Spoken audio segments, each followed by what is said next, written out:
میدان کربلا میں جناب عور نے یزید کا ساتھ کیوں چھوڑا تھا؟ میدان کربلا اور جنگ احد کے کیا واقعات ایک جیسے تھے؟ میدان کربلا اور جنگ موتا میں ایسا کیا واقعہ پیش آیا تھا جو بالکل ایک جیسا تھا؟ پھر 200 سال پہلے حضرت عبد المطلب جناب امام حسین علیہ السلام کے پردادا نے جو اپنے دشمنوں کے ساتھ سلوک کیا تھا، وہی سلوک میدان کربلا میں جناب حضرت امام حسین علیہ السلام نے بھی اپنے دشمنوں کے ساتھ وہی سلوک کیا۔ عور بن یزید بنو امیہ کی آرمی کا ایک نامور اور انتہائی دلیر جنگجو جرنیل تھا۔ عور بن یزید ابن زیاد کی فوج کے ان 4 جرنیل میں سے تھا جنہیں اپنی اپنی بٹالین کے ساتھ میدان کربلا میں بھیجا گیا تھا۔ عاشورہ کا گرم ترین دن تھا۔ ایک طرف حضرت امام حسین علیہ السلام اپنے ساتھیوں کے ساتھ کھڑے تھے تو دوسری طرف یزیدی آرمی کا جنرل عور بن یزید اپنے 1000 فوجیوں کے ساتھ جناب امام حسین علیہ السلام کے سامنے کھڑا تھا۔ یزیدی آرمی کا جنرل آہستہ آہستہ حضرت امام حسین علیہ السلام کی طرف چلنا شروع کر دیتا ہے تو اس کی آرمی انتہائی پریشانی اور خوف کے عالم میں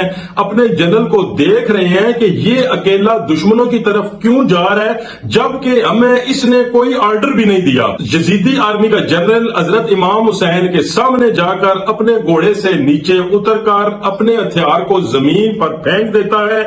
پھر دونوں ہاتھ جوڑ کر حضرت امام حسین علیہ السلام سے معافیاں مانگنا شروع کر دیتا ہے۔ یزیدی آرمی سے نکل کر حضرت امام حسین علیہ السلام کے ساتھ شامل ہونے والا یہ خوش قسمت ترین انسان عور بن یزید تھا۔ عور بن یزید حق کی تلاش کرنے والے گناہگاروں اور خطا کاروں کا امام ہے، جس نے عین موقع پر توبہ کی اور اللہ رب العزت نے عور بن یزید کو جام شہادت نوش کرنے کا موقع عطا فرمایا۔ بالکل اسی طرح جیسے اسیرم نے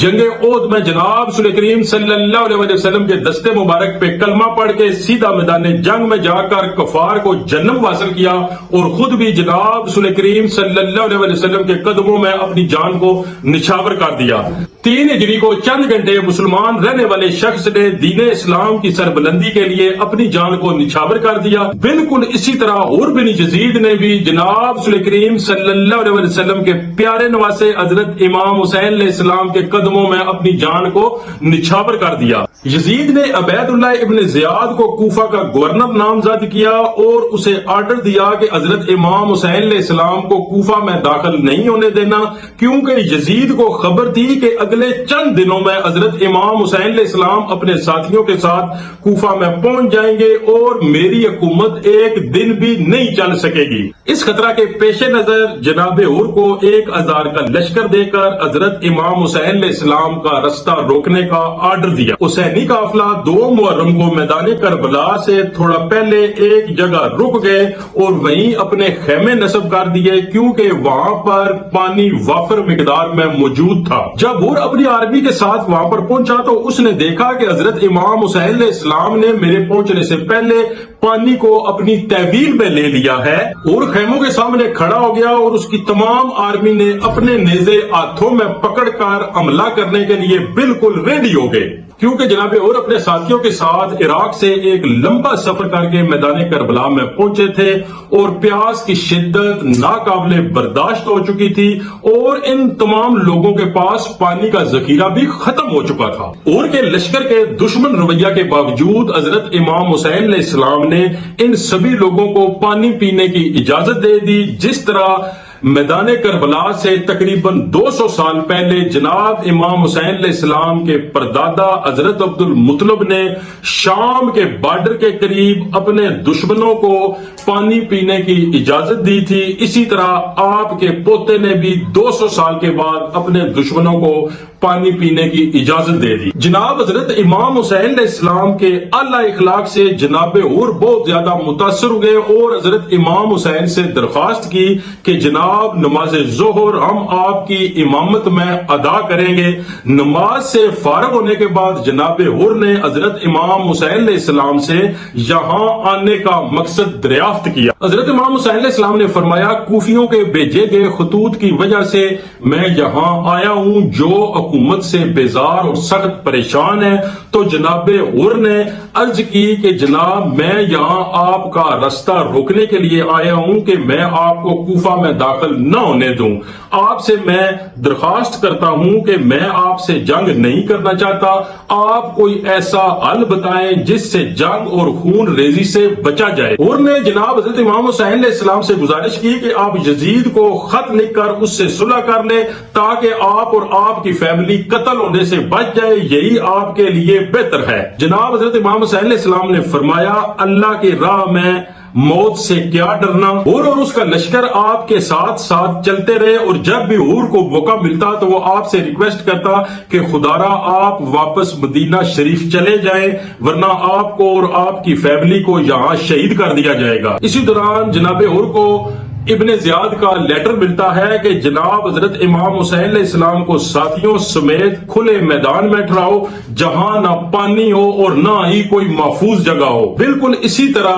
جنگ موتا میں رومنز بھی مسلمانوں کو کھلے میدان میں لے جا کر چاروں طرف سے حملہ کرنا چاہتے تھے، جہاں حضرت جعفر رضی اللہ تعالیٰ عنہ کے دونوں بازو کٹ گئے، ایسے میدان کربلا میں حضرت عباس علیہ السلام کے دونوں بازو دشمنوں نے کاٹ دیے۔ اس کے بعد ابن زیاد نے عمر بن سعد کو 10,000 کا لشکر دے کر بھیجا، اس کے بعد شمر کو بھی 10,000 کا لشکر دے کر میدان کربلا بھیجا اور انہیں آرڈر دیا کہ حضرت امام حسین علیہ السلام سے بیعت لو، انکار کی صورت میں ان سے سختی کرو، اگر پھر بھی وہ نہ مانے تو ان کے خلاف جنگ کرو اور میدان کربلا میں سب سے پہلے ان پر پانی بند کر دو۔ حضرت امام حسین علیہ السلام کے قافلہ کے لیے 7 محرم کو پانی بند کر دیا گیا۔ اسی دوران عاشورہ کی رات آ گئی اور جناب عمر اس رات سخت پریشان تھے کہ میں نے یہ کیا کر دیا ہے، جناب رسول کریم صلی اللہ علیہ وآلہ وسلم کے نواسہ کو کس مقام پر پہنچا دیا ہے۔ جناب عمر نے سوچا کہ میری وجہ سے آج حسینی قافلہ اپنے بچوں سمیت انتہائی پیاسے ہیں۔ جناب عمر سوچ رہے تھے کہ کیا مجھے اہل بیت کا ساتھ دینا چاہیے کیونکہ جن کے امام جنت کے نوجوانوں کے سردار ہیں، یا اس لشکر کا جس کا سردار بے دین اور شرابی ہے۔ یہ رات فیصلے کی رات تھی اور وقت انتہائی کم تھا۔ آخر کار رات کی تاریکی اور اندھیرا ختم ہوا جس نے جناب عمر کے دل و دماغ کی روشنی کو بھی دوبالا کر دیا۔ 10 محرم والے دن جناب عمر فیصلہ کر چکے تھے، اس لیے اپنے گھوڑے پر سوار ہو کر تیزی سے مخالف سمت کی طرف جانے لگے۔ کتابیں کہتی ہیں کہ ابن ارس نے جناب عمر سے کہا کہ جناب کیا وجہ ہے کہ آپ سخت پریشان ہیں؟ رب کعبہ کی قسم یزید کے قافلہ میں آپ جتنا دلیر انسان میں نے آج دن تک نہیں دیکھا، لیکن تم جب سے میدان کربلا میں آئے ہو اس وقت سے سخت پریشان اور بے چین ہو۔ تو جناب عمر نے کہا کہ میں اپنے آپ کو جنت اور دوزخ کے درمیان دیکھ رہا ہوں، مجھے ان 2 رستوں میں سے کسی ایک کا انتخاب کرنا ہے۔ اس کے بعد جناب عمر اپنے بیٹے اور اپنے غلام کو ساتھ لے کر حضرت امام حسین علیہ السلام کے خیموں کی طرف چل پڑے اور حضرت امام حسین علیہ السلام کے پاس پہنچ کر اپنے ہتھیار پھینک کر زمین پر بیٹھ گئے اور انتہائی عاجزی سے حضرت امام حسین علیہ السلام سے معافی مانگی۔ اور نے عرض کیا جناب میں ہی ہوں جس نے آپ کا راستہ روکا اور آپ کا پانی بند کیا، آپ کا جو جی چاہے مجھے وہ سزا دے۔ جناب حضرت امام حسین علیہ السلام نے عمر کو اپنے سینے سے لگایا اور فرمایا اے عمر میں نے تجھے معاف کر دیا اور میں تمہیں یقین دلاتا ہوں کہ میرے نانا جان حضرت محمد صلی اللہ علیہ وآلہ وسلم بھی آپ کو معاف کر دیں گے۔ دوسری طرف یزیدی قافلہ میں ہنگامہ برپا ہو گیا کہ یزید کا جنرل حضرت امام حسین علیہ السلام کے قافلے میں شامل ہو گیا ہے، لہذا جناب عمر یزیدی آرمی کے لشکر کو چھوڑ کر اہل بیت کے ساتھ بطور سپاہی شامل ہو گئے۔ توبہ کے بعد جناب عمر نے حضرت امام حسین علیہ السلام سے اجازت لی اور میدان میں اترے اور اپنے ہی لائے ہوئے بدبخت لشکر کے خلاف انتہائی دلیری سے لڑنا شروع کر دیا اور کئی یزیدیوں کو جہنم واصل کرنے کے بعد جناب عمر کا گھوڑا زخمی ہو گیا اور جناب عمر بھی زخمی ہو گئے اور آپ کی پیشانی اور کانوں سے خون نکلنا شروع ہو گیا، لیکن آپ نے اپنے زخمی ہونے کی ذرا برابر بھی پرواہ نہ کی اور 40 سے زیادہ یزیدی آرمی کے سپاہیوں کو جہنم واصل کر دیا۔ بالآخر یزیدی آرمی نے مل کر آپ پر حملہ کیا اور آپ کو میدان کربلا میں شہید کر دی۔ تو جب حضرت امام حسین علیہ السلام کے ساتھی جناب حور کی میت کو حضرت امام حسین علیہ السلام کے سامنے لے کر آئے تو حضرت امام حسین جناب حور کے سرانے بیٹھ کر آپ کے چہرہ سے خون کو صاف کرتے ہوئے فرمانے لگے، اور تم اسی طرح آزاد ہو جس طرح تمہاری ماں نے تمہیں آزاد جنا تھا، بلکہ تم دنیا و آخرت میں آزاد ہو، اے اور میں اور میرے نانا جان تم پر